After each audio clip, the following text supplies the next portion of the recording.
there, welcome to Board Game Hot Takes, a podcast where we give our immediate reactions to the hottest board games just minutes after playing them. My name's Tim. And this is Chris. This is Adam. And today we're going to give our hot take review on the game we just finished playing, Lorenzo il Magnifico. But before we do, I have some poll results to discuss. Chris is laughing at me. What's so funny about that, Chris? I just want to linger on that pronunciation, Tim. Can you do that again for us, please? Lorenzo il Magnifico. Oh, some listener in Italy, please help us. Chris, why don't you pronounce Lorenzo il Magnifico? Lorenzo il Magnifico. How did that sound? Dramatic, at least, I hope. All right. Before we jump into the description of Lorenzo il Magnifico, I've got some poll results to cover. As I always do, I ask a poll every week on Twitter at BG_hot takes. And the poll I asked this week, if a game has a lot of endgame scoring, do you prefer if it has a score pad or a score tracker on the board? And in fact, Lorenzo has a little bit of endgame scoring, but it just uses a score tracker. So yeah, we can tie that right into the conversation tonight. Anyway, here's how people answered on the poll. Score pad was 40.9%. Score tracker was 49.7%. I hate endgame scoring was 5.7%, and I calculated it in my head was 3.8%. And of course, about 15 people told me I didn't offer enough poll options on that one. Listen, everybody, Twitter only gives you 4 poll options to fill in. You can't add more than that. I'm sorry. I'll never hit all of your needs. Just go with it. Just answer. One person said, when you ask these questions, and by the way, if you're a listener, I'm not making fun of you right now, but they said, if you ask these questions, I always end up answering one of the first things that I agree with, but then I find a better one later on, and it's confusing to me. So I said, what do you want me to do? Do you want me to stop asking for options, just give 2? And they said, no, just ask them in the reverse order. Ask the less conventional ones first. So now I'm going to try that next time and see what kind of complaints I get on that poll. Anyway, how would you guys answer this if you did answer it? Well, first of all, Tim, let me just say that this poll I like to think of as Il Magnifico. It was really just that good. Honestly, it makes for terrible radio, but I just don't really care that much. I guess I will say I have a very slight preference for a score tracker instead of a notepad. It's funny because I never actually have this problem, but I always feel like whenever there's a score pad in a game, I'm like, oh crap, what am I going to do when I run out of score pad paper? And I have to go back and buy more. And I don't think I have a single game I own where I've used more than a 10th of the score pad. So it's probably a false alarm, but whatever. It's all psychological. Yeah, my favorite thing is so many gamers on Twitter, they're like, okay, I laminated my score pad as soon as I got it. I guarantee you they never use more than 5. They never play that game more than 5 times. Chris, I can't believe you're coming in indifferent on this hot button topic. The score pad, score tracker issue in board games is fiery amongst the board game population. But you're right. It really doesn't matter. But if I was going to pick... What's wrong with you guys? Wars have started for less. And because Tim doesn't know how to ask any polls, it's both. You got to have a score tracker and a score pad. Obviously, the score tracker for the game, so you can see how close it is going into the final game scoring, and then you got that 20% to 30% of in-game scoring. You got to get the score pad out there so you can add it all up. You know what I do like? I like having the historical record of how the game went down. You can look back and you say, oh, this was that game where Chris and Tim and I, look at this. I remember this year, this faction, and he scored this many points. You had that crazy thing going with these aliens. And then I had to do these things over here where I got the all those rune nuggets and scored 30 in-game points. It was fantastic. So you can kind of replay the game from the score pads. So I do like that, being able to go back and relive the play a little bit. So yeah, I like me some score pad. Do you actually keep the old score pads, Adam? Is that a thing that you do? How many I totally score pads do. Do you keep forever history of score pads? In Scrabble, you can see your top scores and stuff, and going back, you're like, oh, this is when you had that bingo and you got a squint. I had this game where I played this word a squint on the last play of the game on a triple word score. So go add that up. That's 70 points on one word. It was amazing. I still have that score pad somewhere in the little travel Scrabble case. I'm talking about you, Mike Noe. I beat you on the airplane on the way to the Middle East. I will forever remember that game. And it's because I keep the score pad. Wait, let me revise my answer because Adam redeemed this poll. Yes, absolutely. I love that. I do the same thing. I keep all those score sheets, and every time I open a board game that has a score sheet, I have this flurry of paper that comes out, And as I'm reaching over to like pick them up off the ground, I'm reliving the moments of those great games. I actually once bought a board game. I mean, this is like way back, not a modern board game, but like bought a Scrabble or a Yahtzee or something like that at a yard sale. And there were still all these old score sheets from someone who's playing it like back in the 70s. And it was like this amazing little time capsule. So I totally take it back. I have a passionate feeling in favor of Scorepads in board games. Thank you, Adam. All we had to do was kindle the fire a little bit, Yeah. and then now I'm rip roaring. I love this poll question. Oh man, Scorepads, I love them. First of all, I can already tell that Marie Kondo hates you guys, and you guys just keep all your crap around the house. When you're done with the score sheet and you can't put any more scores on it, you recycle that nonsense immediately. Get it out of your box. You got enough stuff to pack back in the box. Here's the one exception is Pictionary. You got to keep old drawings from Pictionary. And in fact, you know what? I'm not going to go down this tangent. Scorepads are terrible, bad for the environment, wasting paper, throwing stuff in landfills. This is what I can't believe all you guys are caring about is keeping old records of Scorepads and score trackers. There's so many important reasons to care about this.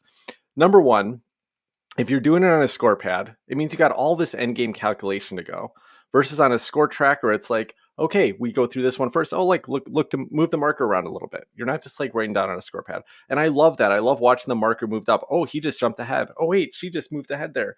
And that's so fun to watch that. Versus a Scorepad, okay, you tell me how many points, you tell me how many points, you go down, and then finally, okay, let me read out the 4 scores. And for me, it's like much less excitement of kind of seeing where the score tracker is moving around. That's one of the most fun parts about endgame scoring when you have a score tracker is you just get to kind of watch the thing move around and see who jumps ahead. That's so fun. That's why I like score trackers as well as the environmental reasons. And yeah, I have no worry about running out of score pads, although I'm almost out of roll and write pad for Rajas of the Ganges, the dice charmers. I can't believe I've almost made it through that whole box just from using all those. But unrelated to score pads, I'm not going to get on that. Going back to Pictionary, by the way, you got to go check out an old box of Pictionary. Find some great pictures in there. Still have memories of playing Pictionary with some friends right after high school where the word that you were supposed to draw was booth. And everybody draws a phone booth except for me. No, I draw Abraham Lincoln with a gun to his head. I lost that round because I was taking too long to draw it. But it's fun to go back and have that memory. A score pad, not so much. I'm not going to go look at another. I thought you said we weren't going to go on any tangents, Yeah, Tim. seriously. I think you went on about 20 different tangents. Something about the environment and how score pads are bad for the environment. Is that the point you're trying to make here? It's some shaky ground here. It is. Dude, cut down trees just to write stuff on paper. Not sustainable. Score pads are destroying the world. Complete disregard for historical records. It's not all the plastic that's in the board games. No one cares what we have to say. Let's see what some people on Twitter commented and what they had to say. Daniel Davallo said, for games with lots of discrete endgame conditions, Scorepad is usually more useful for checking for errors. Pretty hard to take backsies a score track if you don't remember each and every sub-score. Also makes for a more dramatic reveal. Yeah. Great points. I don't deny any of those points. Not bad. Daniel Winter went a little different direction. This is from Board Game Feast channel. He said, I prefer a tracker to avoid having to do the math all at once, and moving on the tracker can add some great tension rather than just dumping the final numbers, which is what I said as well. I like the tension of just moving that up a little bit at a time. Eric Slauson, who's a game designer, by the way, said, the only time I use the calculator on my phone is when I'm playing point salad board games. So yeah, some people don't go with either calculator. A couple of people said use an app. A couple of people said I do it in my head. But in any case, endgame scoring sucks. We don't want a lot of it at the end of the game. Let's have most of it happening in the game. That's really why I brought this whole topic up. All right. How about a description of Lorenzo Il Magnifico? In Lorenzo Il Magnifico, players act as the head of a noble family in Florence during the Renaissance. The theme is razor thin here and doesn't aid with the rules description, so here's an unthemed version of how to play. Each player has 4 workers, or action selection pawns essentially, 3 of which are assigned a value based on a communal dice roll. The final worker comes with a value of 0 and will require additional resources or discounts to use. Players take turns placing their workers in a variety of locations, the most interesting of which is a 4x3 grid of cards that will add to a player's tableau.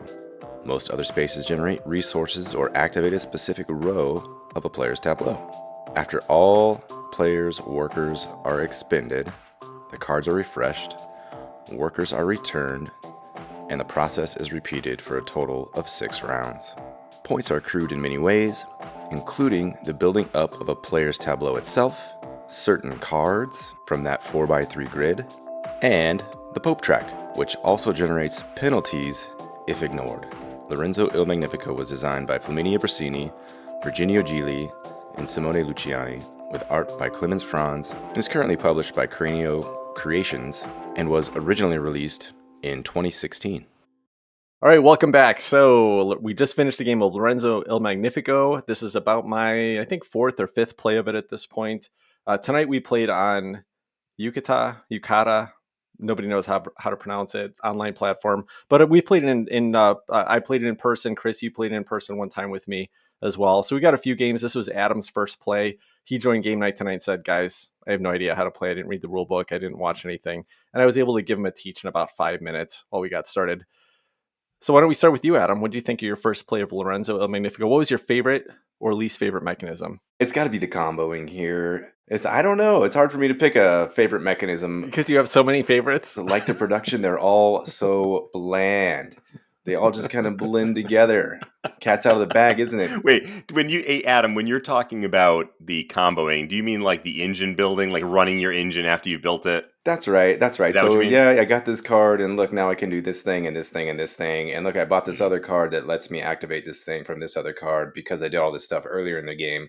Ba-boom, points.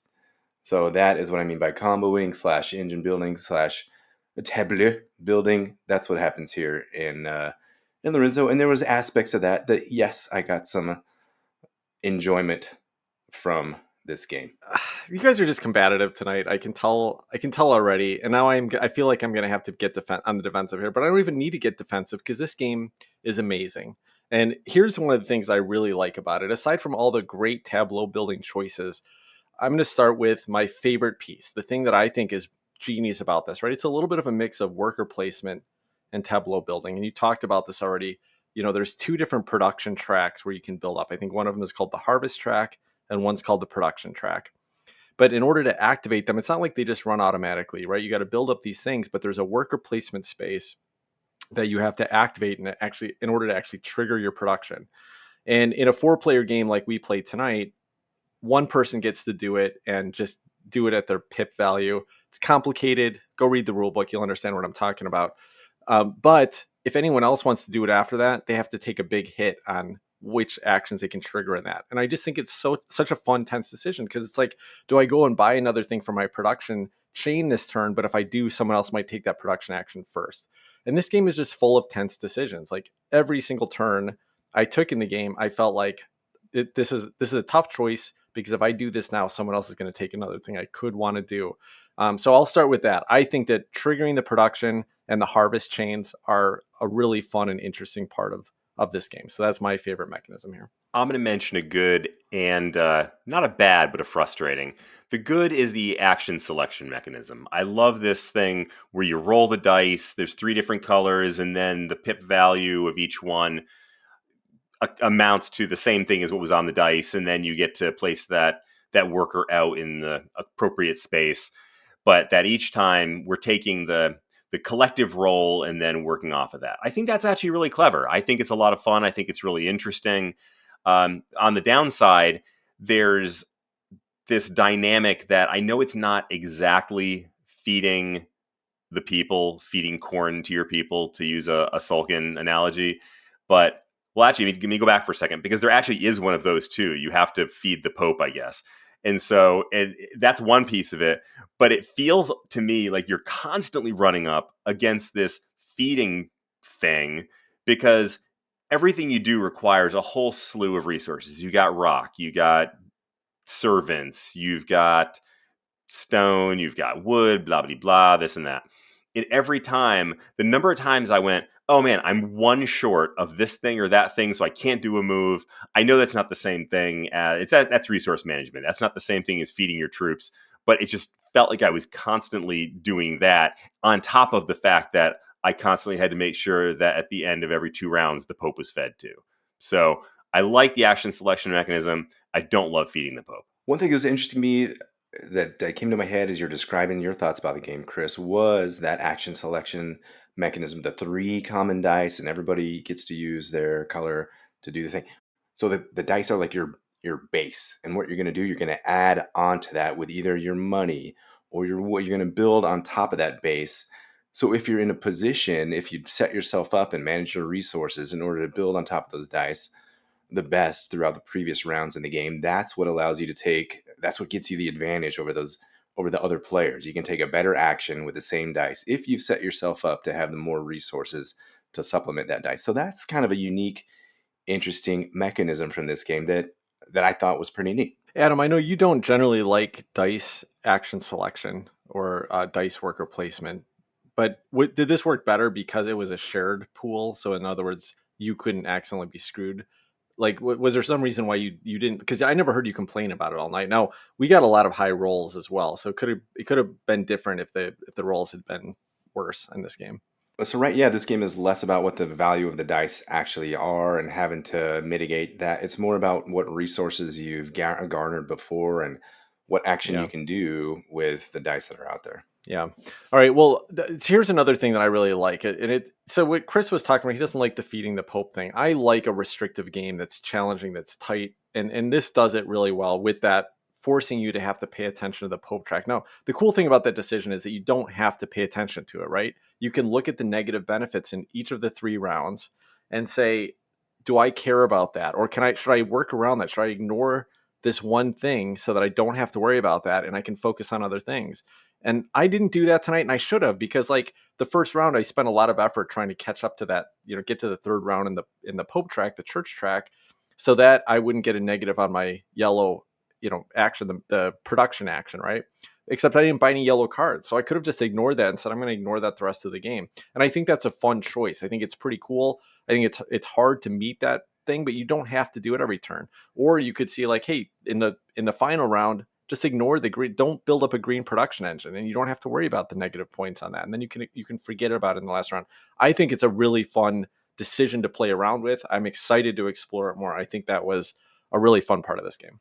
Hey, Tim, not to call you out for overt hypocrisy, but aren't you the one who's always complaining about feeding the troops? No, I love it. It's painful, but I love it. I love that part of a game most of the time. When was a game that I actually said I didn't like the part of feeding the people? I mean, it's like it can be frustrating, it can be challenging. In fact, we're going to review a game next week that's like based around feeding your people, and I'm so excited about it. I love it. I love that it makes you have to think about something. Like Zolkin's a great example, right? Like you could just say, "Hey, I'm just going to go do the thing I want to do," but you can't just do the thing you want to do because you have to worry about getting enough corn to make sure that your workers are fed. Or you can't just build up workers without finding a way to take care of them.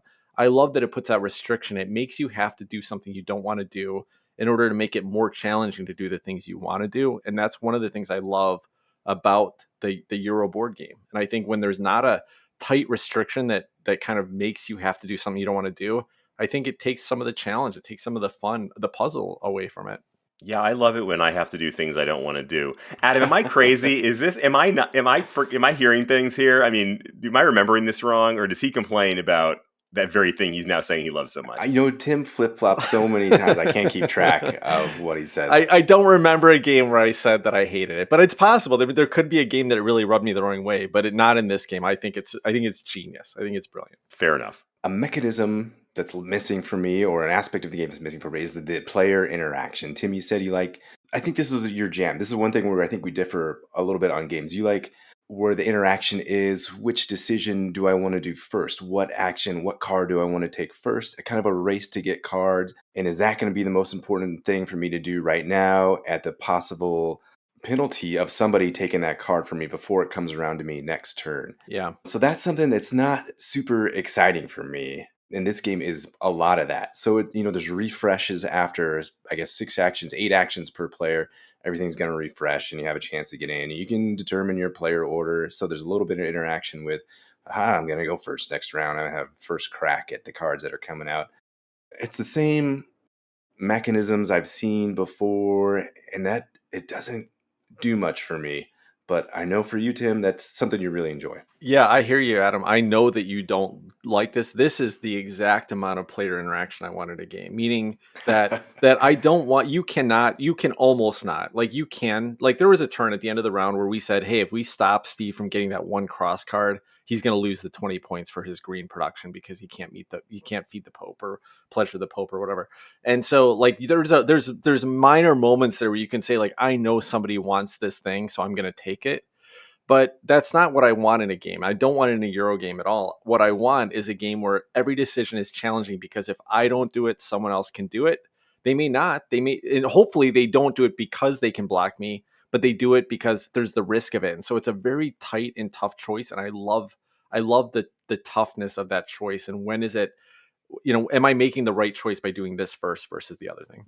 I'm gonna bring some counter examples and look at like Barrage, how the interaction there is so much more dynamic. Where water is flowing down, you can see, oh, this guy's gonna run his engine here. I can trap his water after he does, or I can put my dam in front of his infrastructure and kind of mitigate his actions that he's done. Look at Brass Birmingham, where you're trying to avoid flipping other people's tiles in favor, or maybe you need that extra coal, so you have that tile available, or there's some beers available. So the interaction there, Soul, Last Days of a Star, there's that interaction, the positive interaction where you're using other people's infrastructure and you can look, oh, he doesn't have enough energy to capitalize, so I can take his bonus action there.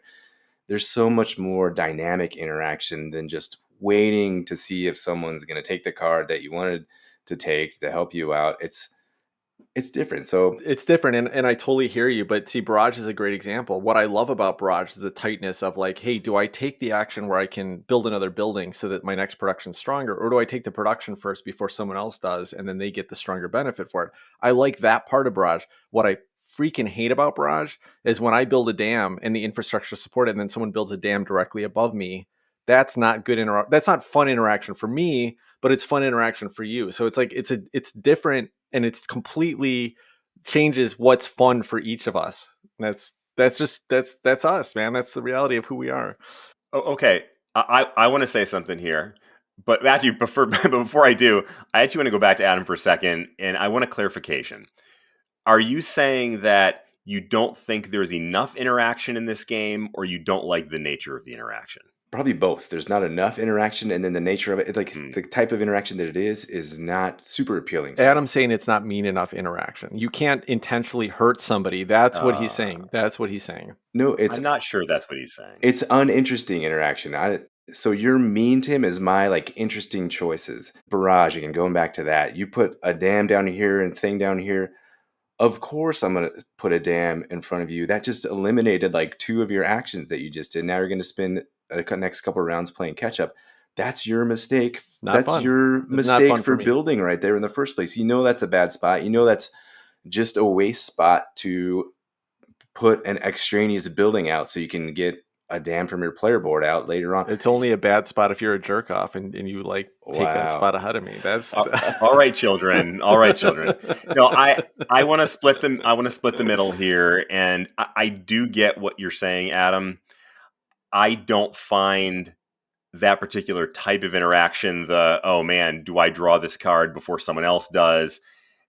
I don't love that either. That's not my favorite type of interaction. I think Barrage is a lot more interesting, but I do think I found there to be a lot more interaction than you did. I think that, like, for me, I constantly felt like I was being stymied by somebody else was doing.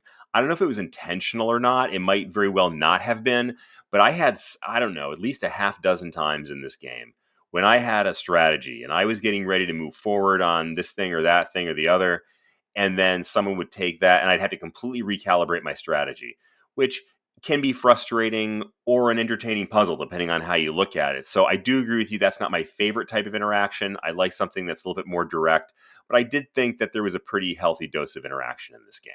Okay. So there is one more mechanism here that I want to talk about, and it kind of goes in hand with the type of interaction I like, and that is the interesting choices about which column you're pulling from, right? You have three different colors to use, and that's related to the dice. But when you buy in a column, you cannot buy in that column again that round. So you only have one choice in a column. But also, if you're the first one to buy in a column, the next person that buys there has to pay an extra 3 coins, and that can be huge. That can be very it basically can make it inaccessible or make them have to use 2 actions to get to it. And it's kind of the same thing. It's like a more intense version of worker placement. You're not just blocking what I wanted to take, but you're making everything in that row more expensive. And I think that's really fun too. I think it's another genius mechanism of this game. If you like worker placement, resource management style games, I think Lorenzo does some really, really cool and interesting things in a very streamlined way, in a way that I was able to teach Adam in like 5 minutes on an online platform where it's not particularly easy to teach. This is a very streamlined and very, very interesting Euro game for me. So let's talk about the production and theme of Lorenzo Il Magnifico. And there's not much theme here. A couple of Italian designers that worked on this, and I think there's some famous history around Lorenzo the Magnificent. This is a real person. They probably loved creating a game about this history. A lot of famous Italian personalities in this game. Means absolutely nothing to me. I don't care about kind of Italian Regency back in whenever Leonardo da Vinci's time. So it doesn't matter to me. I don't care. This is a mechanisms game for me first, and a theme game, not at all. Yeah, this game is a theme-free zone, and no disrespect to Italy, but holy cow, I can't imagine a game that's got a drier theme than this. It doesn't even have the excitement of, trade in pre-industrial Europe. It's not even trade. I'm not even sure what it is. It's this crazy point salad where everything is so abstract that I am completely unable to extract any meaningful interaction between the mechanisms of the game, which are quite good. I mean, I actually like the mechanisms of this game a lot, but it suffers so badly from poor theming and really unfortunate art that it takes me out of it. It takes me out of the game. And that it makes me so sad because so much of this game is great. The mechanisms, the mechanics, the mechanic mechanisms. It's unfortunate. Yeah, to agree with you guys, the theme and the art are a hurdle. The box art has just a funky looking dude on the front again, which is a immediate turnoff. I do like the Renaissance-y art surrounding the dude. I think that's fun to look at, but after that, it just goes further downhill from what it was. And it's too bad. There's so much you could put on. There's some beautiful art from the Renaissance period, some famous artists, famous designers, famous sculptures that you could just throw in here if you wanted to, but none of it's here. So I don't have much else to add about the art or the theme. Listen, Clemens Franz is a style that some people like. It probably reminds you of classic Euros, and there's something to appreciate about that. But why? Why was he used so much? Why is he the only board game artist on Euro style games for like 10 years and continues to be overutilized? And it's just dull. It's like, fine, if that's your style, that's great, but don't you want something that's different? Don't you want a little bit of a change? Don't you want some variety? I've played so many games, so many great, mechanically great games in the last even 3 months that are just pushed back by the fact that I'm looking at the same exact people, the same exact shapes, the same exact trees, the same exact buildings. Let's move on. I mean, Clemens Franz at least should try a different style. Like, try something different. Even if you want to, if you want to keep doing board game art, try a different style. I don't understand. Publishers, somebody help me understand why Clemens Franz still keeps getting hired for these games. This Lorenzo El Magnifico deserves to be in the top 100 games of all time, and it was for a while, and it's falling off. And there's so many Clemens Franz games in the top 100 that they're blending in, and you're losing these great games to bad production, to just mediocre art, to repetitive art. I played 2 games yesterday with Clemens Franz art on it. They're great games, but they had Clemens Franz art, and they lowered. I'm sorry, Clemens Franz, if you're listening to this, I don't have anything against you personally. I think your art is an interesting style. It's just repetitive. We're tired of seeing it. We don't want to see it anymore. That's all I have to say about that. There's nothing else to say about the production of this game other than it's Clemens Franz art and a theme that doesn't mean anything to me. So, yeah. You guys ready to move on? Do you have anything else to add to that? I want to proactively respond to the argument that I'm sure somebody is going to make, at least in their head when they listen to this. And that is, get over it with the theme and the art. Great mechanisms are great mechanisms, and enjoy the game for that. And to that, I say, great acting is nothing if it's not in service of a story And nobody wants to see a movie where the actors are all sitting around in sweatpants. They want to see costumes, and they want to see production, and they want to hear a good story. Theme in a board game is the story that the mechanisms are in service of. I firmly believe in that. And even if it's relatively minimal theming, this one doesn't even have that minimal theming, it feels like to me. I mean, it's so abstract that I can't understand I can't understand what the cross track is exactly, and why do wood and stone translate into points. I mean, the things don't even necessarily make sense. If you were building buildings out of stone and wood, I'd kind of get it. But we don't even have that. It's just they could be abstract symbols. Same complaint that I had about Age of Galaxy. Things that were called like alien relics or this or that. I'm like, okay, well, it's purple triangles and green horseshoes and yellow diamonds. It's the same thing. But there, at least there was a story behind it. I could tell a story. Here, it's purple diamonds and green horseshoes, and I'm not even sure what the story is. Tim, I see you shaking your head. Chris, Age of Galaxy is loaded with theme, and those green little things, those are they're alien relics you've discovered, and they're worth points because it's, maybe amazing technology or something. Don't talk about Age of Galaxy like that. That's not accurate at all. This is not a review on it. I think you're missing my point there, Tim. My point was that the production was pretty lame, but there was still a good story and a good theme. Stop. No, Chris, you didn't appreciate the production. It's different. It's different. Lorenzo suffers from what you're talking about. Age of Galaxy didn't. This isn't a review on Age of Galaxy. It does. All right. Final question. Would you request to play this game again? And I'm going to start with this one because I just feel like it's one of these situations where I can just feel it. I can feel that I know what I'm going to hear from you guys, and I don't want the podcast to end this way. So I'm going to lead it off and just say that I love this game. I don't care that the mechanisms of production suck. I mean, it's a shame that they do. It's a shame that they're not more interesting, but it doesn't matter. This is a Castles of Burgundy for me. This is a game that is just genius. I love playing it regardless of what it looks like. Maybe someday we'll get the deluxe edition version of Lorenzo. That'd be cool. This game is fantastic. There's very few games where I play it the first time. I read through the rules and I start playing it, and I'm just like, oh, that's so cool. Oh, wow, that's so cool. Oh, I love what that's doing there. This is one of those games for me. This is listen, I didn't play this before we did our top 30 this year. I'll be shocked if this doesn't make my top 30 next year. This is an amazing game. I love it. It deserves all the acclaim it's ever gotten, regardless of all the negatives on the theme and production. Perfect Euro style game for me. I'll never ask to play this game, but I wouldn't reject it either. It's not an entirely unentertaining game. I mean, the mechanisms are good. I enjoy that piece of it. But in the end, if I have a dozen different options, hell, I've got a half dozen options from this same group of designers that have a lot of theme and great mechanisms and are a whole lot of fun. Why would I pick this one?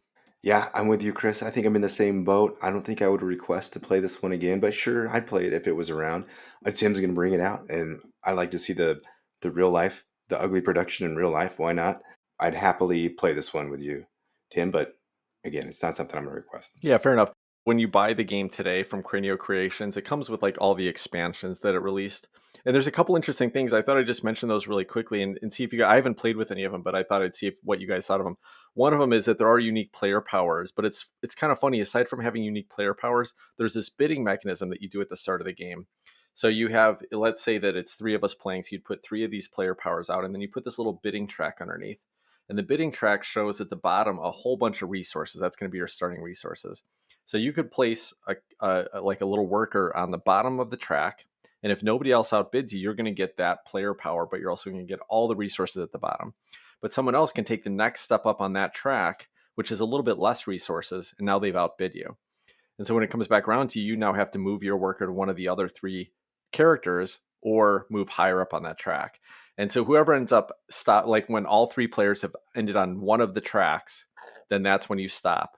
But you've given up however many resources you outbid on other people. I don't know if that makes sense, but it's pretty clever. And I thought it was fascinating that they actually added these extra like punch out boards just for the bidding part of the game.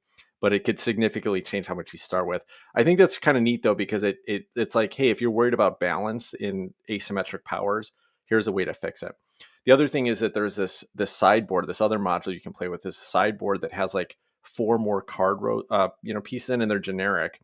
And what you're going to end up doing is have 4 more cards you can buy in a different tower that kind of follows the same restrictions as the others, but they're going to be a variety of different card colors. So that seems fun. It seems like it's going to add a lot of variety. Hey, you want a purple card, but the purple card's already been bought from. Now you can buy from this other row and maybe get a cool purple card from it. So it's just going to change it up a lot. There were a few other things. There's one where, like, how there's the cost next to the dice, where the higher dice you get some benefits from them. 1, 3, 5, and 7 is how much dice pips. There are these things that rotate every round where the dice pips change and the benefits change. So, like, on one round, the dice benefits will be 1, 3, 5, and 7. The next round, it might be 5, 6, 8, and 10. And so it's going to change the value of each of those over the course of the round. I don't know if I'd like that one as much. It could be interesting to play around with. Anyway, there seems like there's a lot of variety in this box.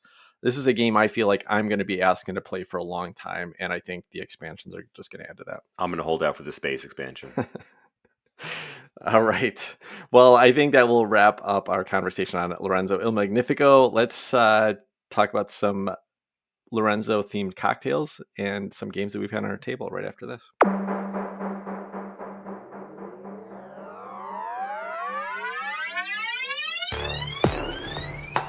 All right, welcome back. Chris, what do we have for cocktails tonight? You're surprising me tonight. You didn't even give me a chance to try it, so I'm excited to hear what you have to say.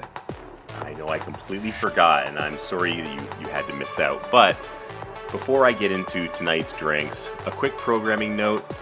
I'm going to cut the detailed recipe and preparation notes from now on. Because after all, we're here for the games, right? And I think probably everybody listening to this is internet savvy enough that they can probably Google any recipe that I'm offering anyway. So let's focus on the fun stuff. Lorenzo Il Magnifico is a game that comes with a really healthy serving of Catholicism. And I was raised Catholic, so that piece felt pretty familiar to me. And another concept that I took with me from my youth was that wine was a pretty significant part of Catholic life. Most people know about the role of wine in religious ceremonies and in various faiths. But what folks may be a little less familiar with is this long tradition of Catholic monks making great booze. And I'm not just talking about wine, I'm talking about all kinds of stuff. So I'm going to offer a few options today, all of which draw on this awesome tradition. The first drink that I'm going to tell you about is The Last Word. This is one of my all-time favorite cocktails. It's such a go-to. It's this mixture of lime juice, gin, maraschino liqueur, and chartreuse. It's so tasty, it's tart, it's a little sweet, and it is really deceptively boozy.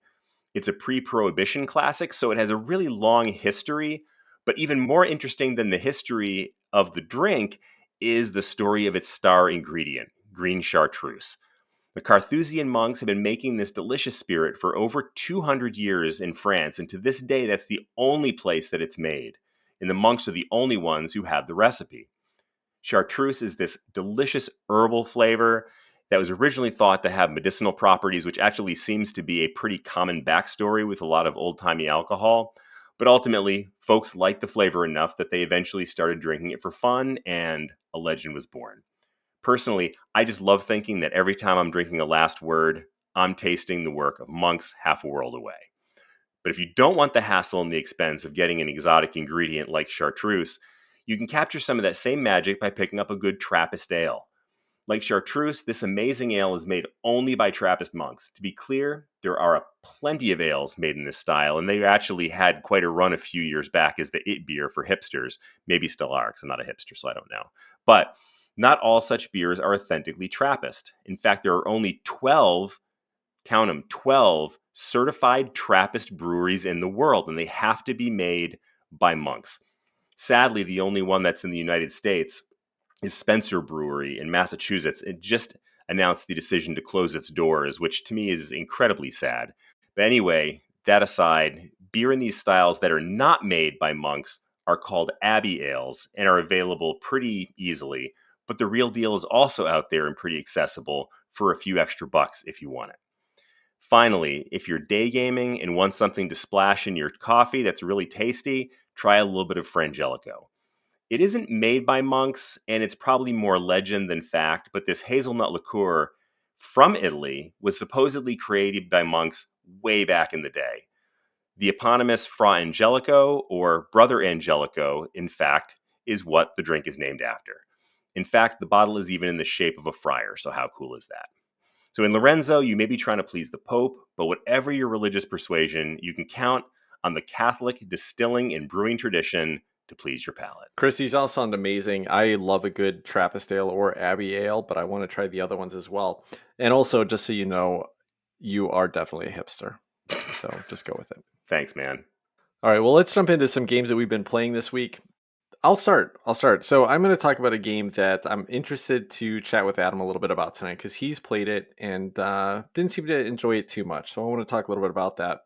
This is called Fantastic Factories. This was designed by Joseph J. Chen and Justin Faulkner and was published by Metafactory Games. This is a fairly light to midweight little engine building game. It's very simple. I can tell you the rules in like 2 minutes. Basically, what happens is there are two rows of cards out in the middle of the table. One of them is factories that you can pick up, factory cards you can add to your hand.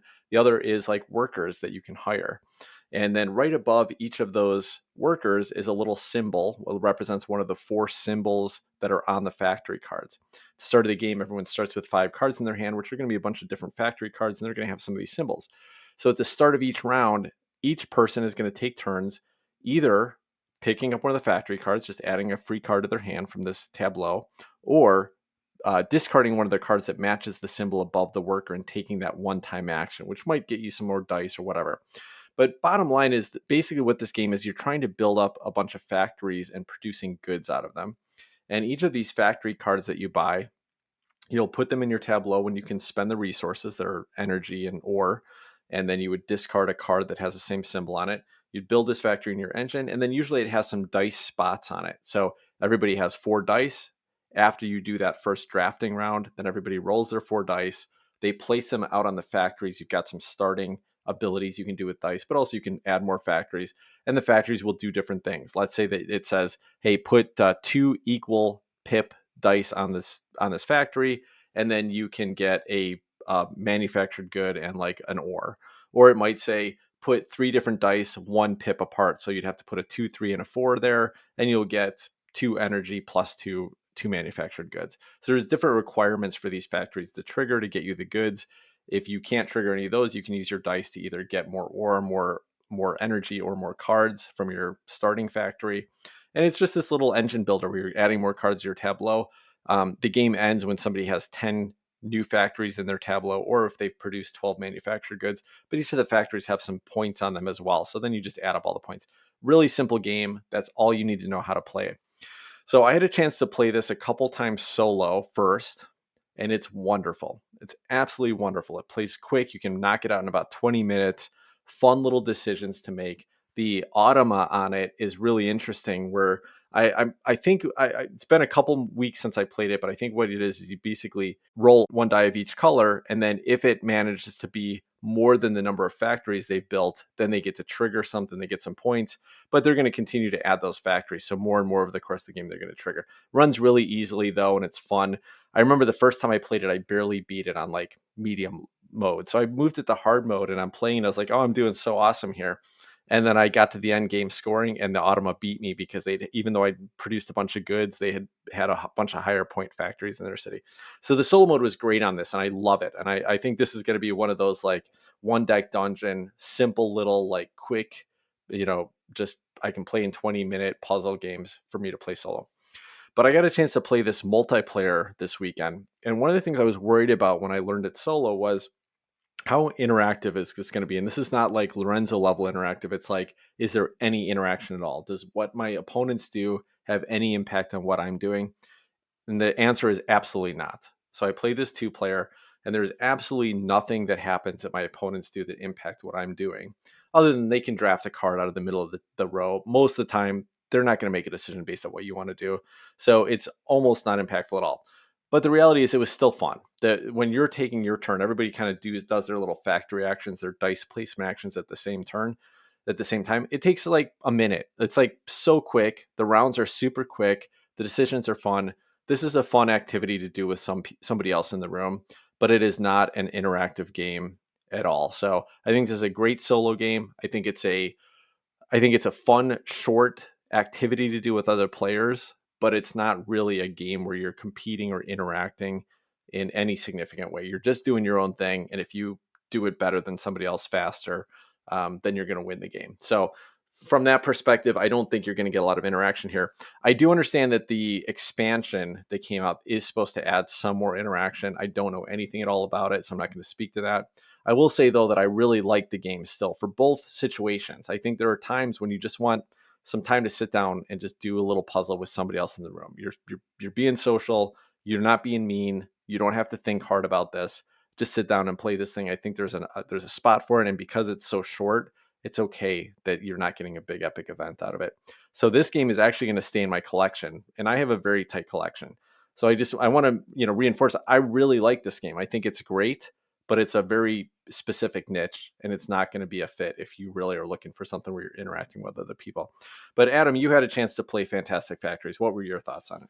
Yeah, you can probably deduce my thoughts. I played it only the one time, and this was pre-COVID, so I don't know how long ago that was, 3.5 years ago, something like that. And I thought it was okay. There was roll some dice and then grab some chits, do some things, build up a little engine. Yeah.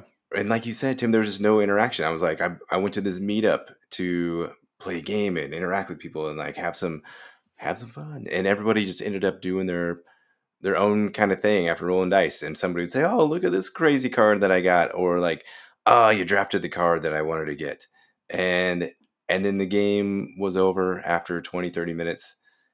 And that was it. So I didn't hate it. I thought the art was fun. It was cute. There's some humor in the cards, and the art is pretty fun. And the dice are pretty. So if rolling dice is your jam and putting them and slotting them in, figuring out that puzzle is what you're looking for, then look at Fantastic Factories. Just in terms of appearance, this looks family weight. Is it actually family weight, or does it just look that way? Yeah, it's probably family weight, maybe slightly medium weight, but for sure, I think like your son could get in and play it. My daughter could get in and play it. It's pretty straightforward to get into. But for me, still, again, like even as a family weight, it's interesting decisions for what you're doing on your tableau. It's not like I'm just going to do this thing and randomly get what happens to me. I still had to make a choice every time. What card do I pick out? What card do I discard to play this other card? Like there are interesting decisions here, but they're not complicated decisions. So I think for what is generally a family weight game, it's a pretty interesting game. I think it does it well. Yeah, and speaking to what you were saying, Adam, like I sat down, I was like, "Hey, Jen, my wife's traveling and Jen's staying with us right now." So I was like, "Jen, I want to teach you a game." So I brought out Res Arcana and Fantastic Factories. I said, "Which one of these do you want me to teach you?" And she said, "Neither, but teach me the easiest of the two." And so I picked Fantastic Factories. I thought she'd get into it a little bit more. And I have to say that I didn't feel like it was a fun experience for her to be playing, right? Like I taught it to her and we were doing our own thing.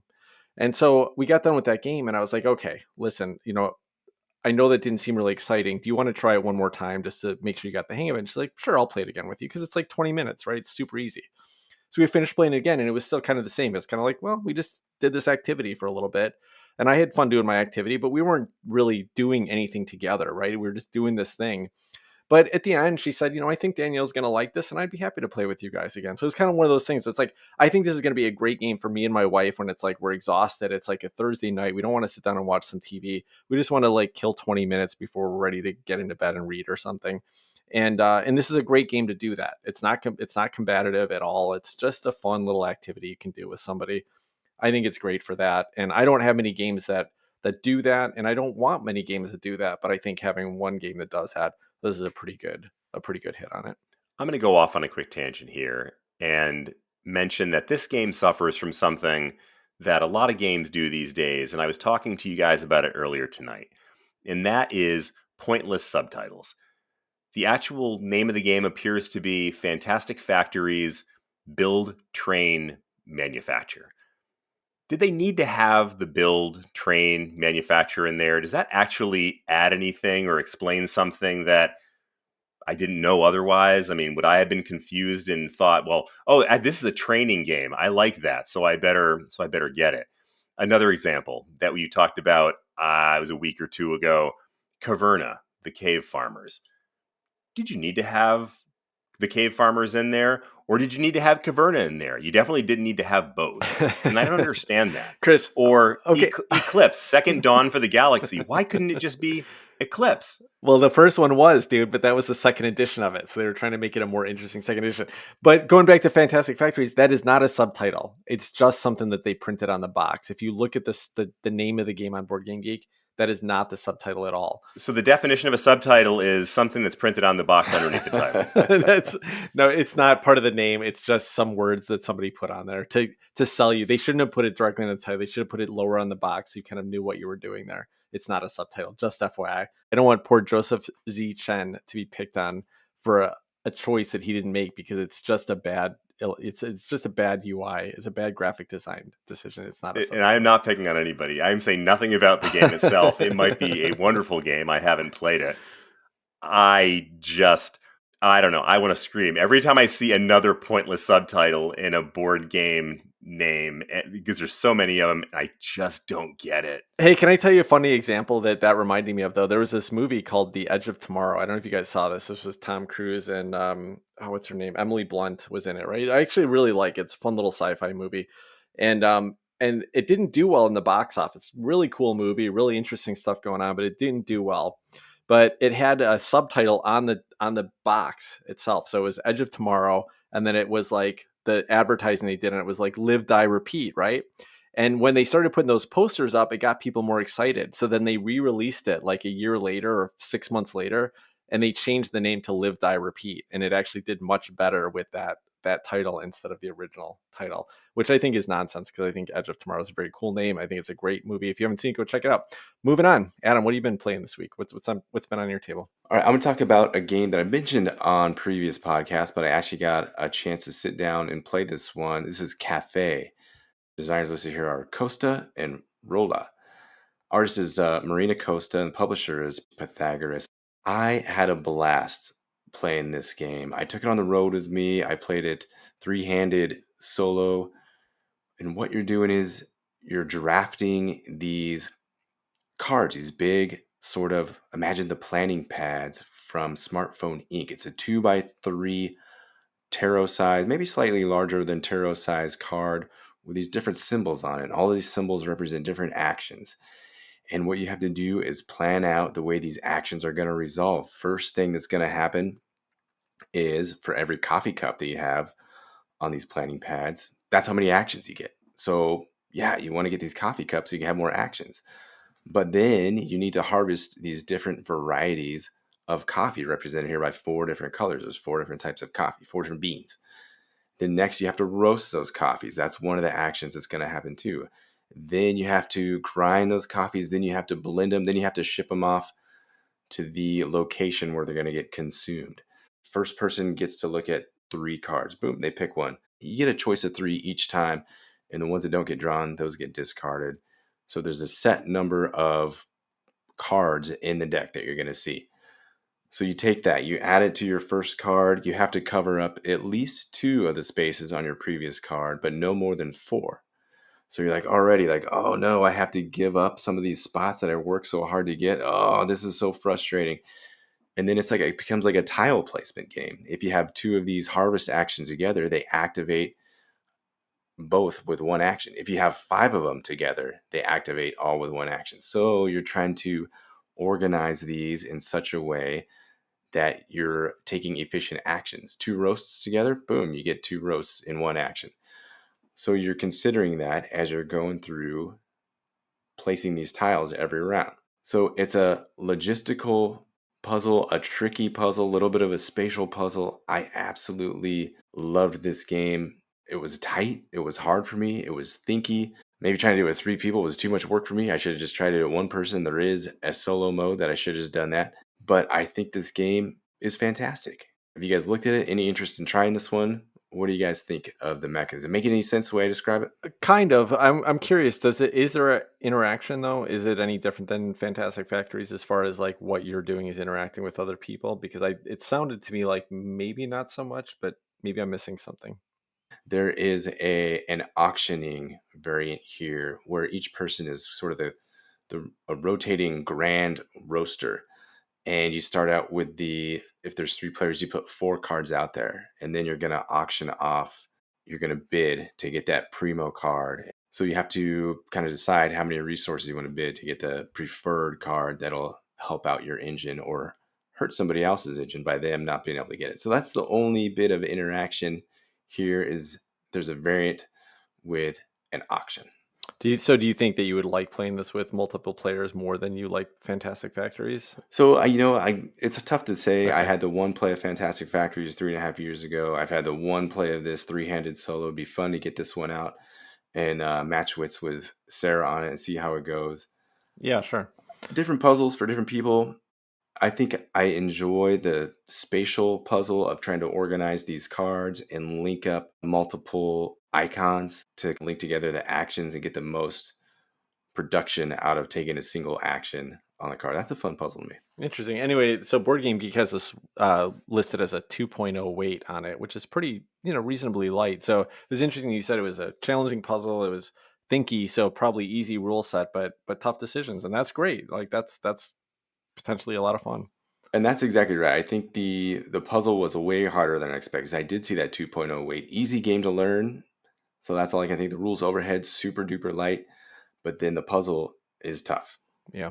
When you first talked about this one several episodes back, Adam, I think you compared it in part to the cell phone mechanism on Smartphone Inc., and that sounded pretty appealing to me. That on top of the fact that the art in this, the Art Deco style of the art is really pretty enchanting, I thought. So I would love to give this one a try. It's worth a try at the very least. Mm-hmm.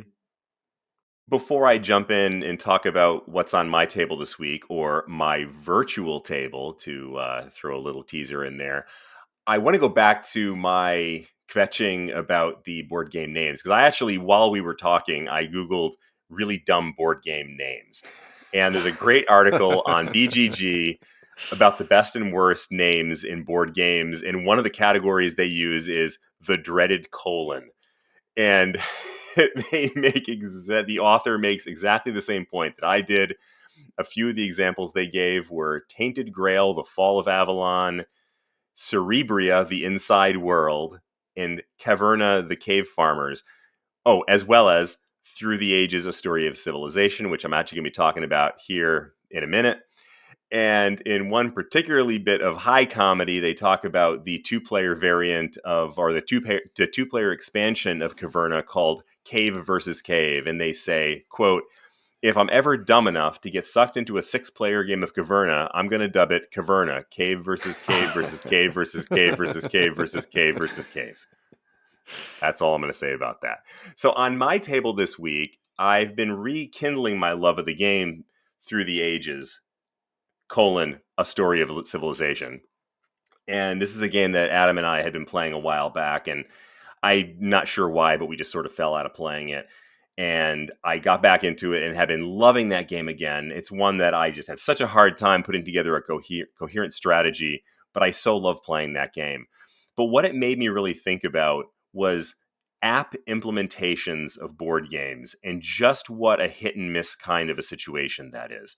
Because Through the Ages is a game where it was nearly unplayable, I thought, even on BGA, because there's so many variations of what you could do, and it's a heavy rule set. It's challenging to learn, and it's challenging to understand the second order of effects of once I do this, then I can do this, and then I can do that, and you're taking potentially, 7, 8, 9 turns over the, or 7, 8, or 9 actions over the course of a turn. So you're doing a lot of stuff, each of which affects the thing that comes after it. And so having this app that's so elegant, it has this back and forward button, the undo and a redo, where you can swipe things around and then swipe them back, and you're able to really kind of see what the impacts of your moves are. It's such a wonderful experience for a game that if I was playing it on BGA, I would have such an incredibly difficult time playing that game. Now I'm going to compare that to Wingspan, the app, which I just bought recently. And part of the reason I did was because I've been having such a good time playing Through the Ages, and I love the way the app looks. And then I saw a little video of the Wingspan app, and it's really gorgeous. It's beautiful. It has little bird noises, and it has the birds moving around on the cards, and I love the way it looks. But it's such a clunky interface when you actually try to play it. You're clicking here and there and all over the place just to try to figure out what birds are in what location. And you have to constantly be moving around the screens, and then you can't see what was on the previous screen. So you're going back and forth in a way that I just found so unpleasant compared to playing the BGA version, which was simplified and much easier to play. And that got me to thinking about all the different apps that I play on. And Star Realms is a great app. I really enjoy it. And one of the things that I like about it is the fact that it actually helps kind of sharpen your ability to play the game, because I play with my son and we have to remember the order that we play the cards in, because if you draw a card, or if you play a card, you can't then scrap it, for example. So playing it on the app really does help you hone your sense of timing in terms of when you take this action versus that action.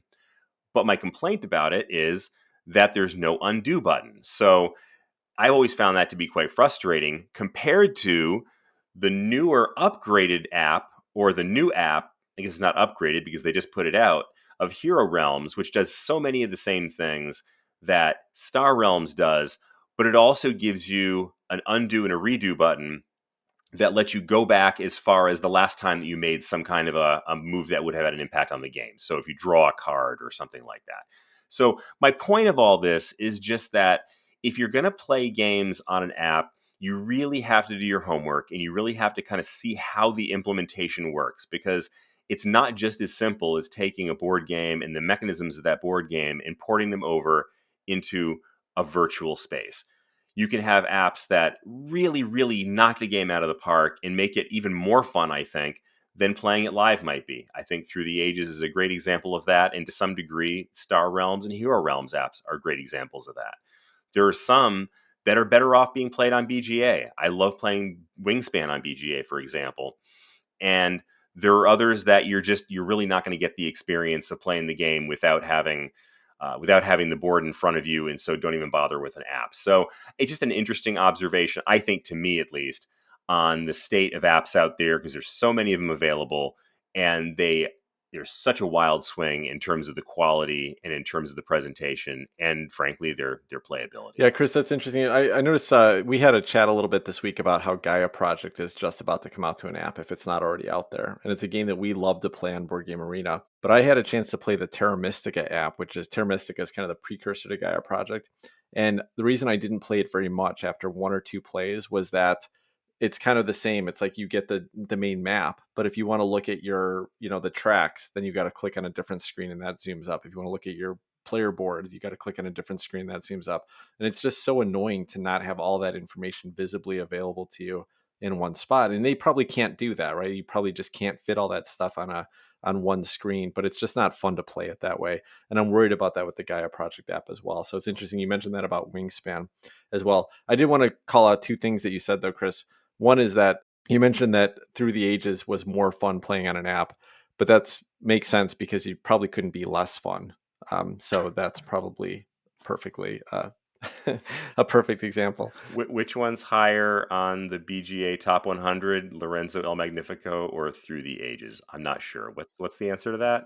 Yeah, but yeah, sorry, man. I hate to bust out I hate to bust out quantitative data on you there, but it's check the scoreboard. Sorry to bring actual facts into the conversation. No, Chris, you make a great point about some of these apps. I have some games that I absolutely love, and I've tried the app implementation. It's just such a bummer when it's not presented in a way that makes it conducive and fun. It's a little clunky. It's so disappointing. When you put it in the hands of a good programmer or somebody who knows like what they're doing, how to lay out the user interface and make things accessible, it could be stellar.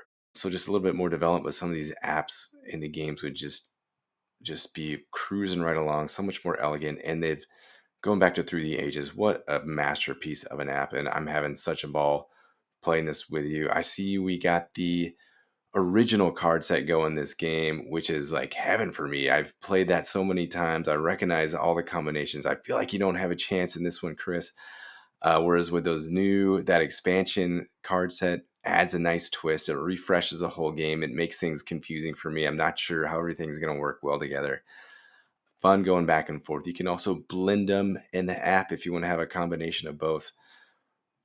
I can't say enough about Through the Ages app. I'm glad you brought it up, Chris. You made a great point about apps. All right, cool. Well, I think that will wrap up this episode of Board Game Hot Takes. One last final fun note is that we did get a really nice review this week on Apple Podcasts. This was by BWit87. The headline was Best Board Game Podcast. Give us 5 stars.